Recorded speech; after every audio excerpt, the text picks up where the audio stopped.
Vote গণনার আগেই বিজেপির নেতাকর্মীদের বাড়িতে শাসক দলের বিরুদ্ধে বোমাবাজির অভিযোগে ব্যারাকপুরের বিজেপি প্রার্থী অর্জুন সিং এর প্রতিক্রিয়া।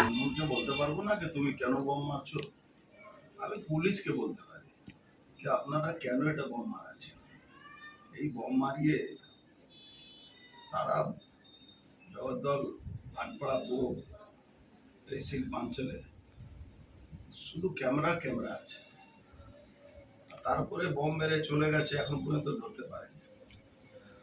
আমার একটাই বক্তব্য, যাকে ফাঁসাতে হয় তাদের ক্যামেরা ছবি উঠে, আর যাদেরকে ফাঁসাতে হয় না তাদের ক্যামেরা ছবি উঠে। আমি দয়া করে পুলিশকে রিকোয়েস্ট করব, অনেক খেল খেলেছেন এই ইলেকশন পিরিয়ডে, অনেক লোককে 107 110 কেটেছে।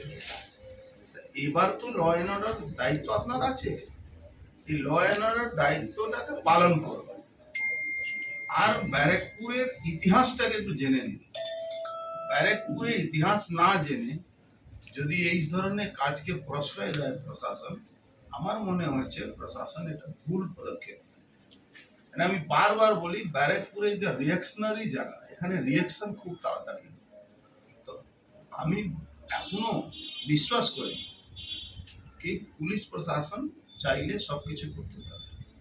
এই পুলিশ প্রশাসনকে বলবো, যারাই করে থাকে, যাদের ছবি বেরিয়ে থাকে, এটা না কি ফালতু একজনকে বিজেপি সাজিয়ে, বিজেপির লোককে তৃণমূল সাজিয়ে ধরে নিল, ওটা চলবে না।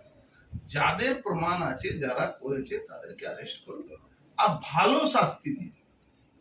যারা পিসফুলি ব্যারাকপুরে নামে সবাই একটা কলঙ্ক লাগা, সেটা 20 তারিখে প্রমাণ করে দেওয়া হয়েছে কি ব্যারাকপুর শান্তিপ্রিয় জায়গা, এখানকার বেশিরভাগ মানুষ শান্তি চায়।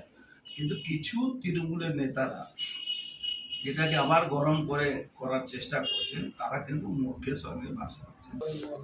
দেখুন, এক্সিট রিয়াকশন অ্যাকশন তো সারা বাংলায় দেখা যাচ্ছে। আমি বলছি, ভোট হয়েছে, আপনি রাজনীতি করুন, 2026-এ আপনার সরকার থাকবে, এটা সবাই মোটামুটি ঠিক করে নিয়েছে। অনেকে তো বলছিল লক্ষ্মী ভান্ডার, অমুক ভান্ডার, কি হলো? আপনি লক্ষ্মী ভান্ডারে টাকা দিচ্ছেন, 1000 টাকা দিয়ে 700 টাকা নিয়ে নিচ্ছেন। আপনি বাড়ি দিচ্ছেন, কেন্দ্র সরকার টাকা দিচ্ছে, সে বাড়ি টাকা আসছে, সেই টাকাটা আপনি নিয়ে নিচ্ছেন। আর আপনি বলবেন কি আমরা বাড়ি করে দিচ্ছি, আমরা লক্ষ্মী ভান্ডার দিচ্ছি, তা আপনাকে লোক ভোট দিয়ে দেবে। লোক অত মূর্খ নয় কি আপনার কথা শুনে। দাদা, গণনা নিয়ে এসডিওকে তো ইমিডিয়েট সাসপেন্ড করে দেওয়া দরকার। পুলিশ, আমাদের এখানে ইলেকশন কমিশনের খুব ভালো ভূমিকা আমি দেখতে পাচ্ছি। ইলেকশন কমিশন যা গাইডলাইন দিচ্ছে, এসডিও তাকে তোয়াক্কা করছে না। এটা দলদাস হয়ে, পার্টি ক্যাডার হয়ে আপনি মানে ওখানে বসে আছে। কত ওখানে হবে, কোন আরটিও এটা ক্লার্ক আছে, হেড ক্লার্ক আছে, কত সকাল থেকে বিকালে মাল তুলবে, তার ভাগ কত হবে, এই নিয়ে সবাই ব্যস্ত থাকে। অ্যাডমিনিস্ট্রেশন কি চাবে?